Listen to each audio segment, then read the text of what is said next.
Bukti bahwa segala sesuatu mengharuskan adanya pencipta yang menciptakannya dapat diterangkan dengan mengklasifikasikan realitas atau segala yang dapat dijangkau akal, yaitu dengan membagi seluruh realitas yang dapat diamati dan dipahami oleh akal manusia menjadi 3 kategori, yaitu alam semesta berupa materi, energi, ruang, dan waktu, kehidupan berupa fenomena biologis, dan manusia sebagai makhluk berakal yang mengalami realitas.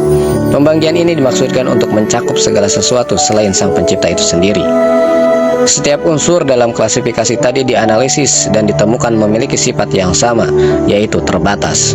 Manusia misalnya memiliki batasan usia, kekuatan, dan kapasitas. Ia tidak bisa berada di 2 tempat yang berbeda secara bersamaan. Terluka bisa menyebabkan kematian, dan proses penuaan tidak dapat dikembalikan. Pengetahuan manusia bersifat kumulatif dan terbatas. Seorang ahli pun hanya menguasai bidangnya secara terbatas. Manusia tidak tahu apa yang akan terjadi di detik berikutnya. Sejak lahir manusia bergantung pada orang tua, udara, air, dan makanan dari alam. Ia tidak bisa menciptakan kebutuhannya sendiri dari ketiadaan. Einstein yang jenius pun tetap terbatas. Ia tidak bisa mengetahui segalanya dan akhirnya meninggal. Atau seorang bayi yang ditinggalkan sendirian tidak akan mampu bertahan hidup. Begitu pula dengan kehidupan, selalu melekat pada individu makhluk hidup yang spesifik. Setiap individu yang hidup memiliki siklus yang pasti, yaitu berupa awal, lalu pertumbuhan, dan akhir berupa kematian. Kematian adalah bukti final dari keterbatasan hidup. Seekor gajah yang perkasa suatu saat akan mati, menunjukkan bahwa kehidupan yang ada padanya adalah pinjaman yang suatu saat akan diambil. Lalu alam semesta terdiri dari partikel-partikel, planet, bintang, dan galaksi yang jumlahnya terbatas dan masing-masing memiliki batas. Argumen bahwa himpunan dari hal-hal terbatas adalah terbatas dapat diperkuat dengan ilmu kosmologi modern. Teori Big Bang menunjukkan bahwa alam semesta memiliki awal pada titik singularitas sekitar 13,8 miliar tahun yang lalu. Sesuatu yang memiliki awal pastilah terbatas. Alam semesta berjalan menurut hukum yang telah ditetapkan, seperti gravitasi dan termodinamika. Sesuatu yang tunduk pada hukum bukanlah hukum itu sendiri, ia adalah ciptaan yang diatur. Contohnya matahari, sumber energi utama kita, suatu saat akan kehabisan bahan bakar dan mati.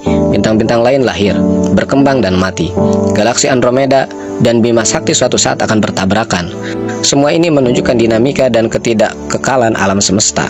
Kesimpulan sementara, manusia, kehidupan, dan alam semesta bersifat terbatas. Implikasi logis dari keterbatasan adalah ketidakazalian. Dari sifat terbatas ditarik sebuah implikasi logis. Sesuatu yang azali mustahil bersifat terbatas. Azali berarti tidak berawal, tidak berakhir, dan mandiri, yang merupakan sifat dari yang tak terbatas. Oleh karena itu, segala sesuatu yang terbatas pasti tidak azali. Artinya ia memiliki permulaan, dan sesuatu yang memiliki permulaan mustahil muncul dengan sendirinya. Kesimpulan logisnya, segala yang terbatas, alam semesta, hidup, dan manusia pasti diciptakan oleh sesuatu yang lain di luar dirinya. Sesuatu yang lain inilah disebut Al-Khaliq atau Sang Pencipta. Lalu bagaimana dengan Sang Pencipta itu sendiri? Hanya ada 3 kemungkinan logis mengenai keberadaannya. Yang pertama, kemungkinan dia diciptakan yang lain. Ini adalah batil atau salah. Jika dia diciptakan oleh yang lain, berarti dia juga bersifat terbatas dan membutuhkan pencipta. Ini akan memicu regresi tak terhingga atau rantai penyebab yang tidak ada ujungnya, yang secara logika mustahil. Harus ada titik awal yang menghentikan rantai ini. Jika rantai ini tidak ada ujungnya, maka alam semesta tidak akan pernah terwujud. Akal menolak kekacauan dan ketidakteraturan ini. Kemungkinan yang kedua, dia menciptakan dirinya sendiri. Ini juga batil atau salah. Konsep menciptakan diri sendiri adalah paradoks logika yang mustahil. Untuk menciptakan ia harus sudah ada. Jika sudah ada, untuk apa menciptakan diri? Jika belum ada, bagaimana bisa menciptakan? Konsep ini menjadikannya pencipta dan ciptaan secara bersamaan, yang merupakan kontradiksi. Maka kemungkinan yang ketiga, dia azali dan wajibul wujud, yaitu tidak berawal dan tidak berakhir. Keberadaannya adalah suatu keharusan. Inilah satu-satunya jawaban yang logis dan diterima akal.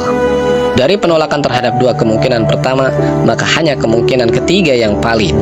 Sang Pencipta itu haruslah azali, tidak berawal, tidak diciptakan oleh siapapun, abadi, tidak berakhir, tidak akan punah atau mati. Wajibul wujud, keberadaannya wajib, ia ada dengan sendirinya, keberadaannya mutlak dan tidak bergantung pada apapun, segala sesuatu selainnya bergantung padanya. Tidak terbatas oleh waktu, ruang, pengetahuan, dan kekuasaan. Dia juga maha kuasa, karena ia menciptakan segala sesuatu dari ketiadaan. Dia juga maha tunggal, karena jika ada dua Tuhan yang sama-sama tidak terbatas, akan terjadi konflik kehendak dan kekuasaan. Keteraturan alam semesta membuktikan bahwa hanya ada satu pengatur. Zat yang memiliki semua sifat inilah yang disebut Allah.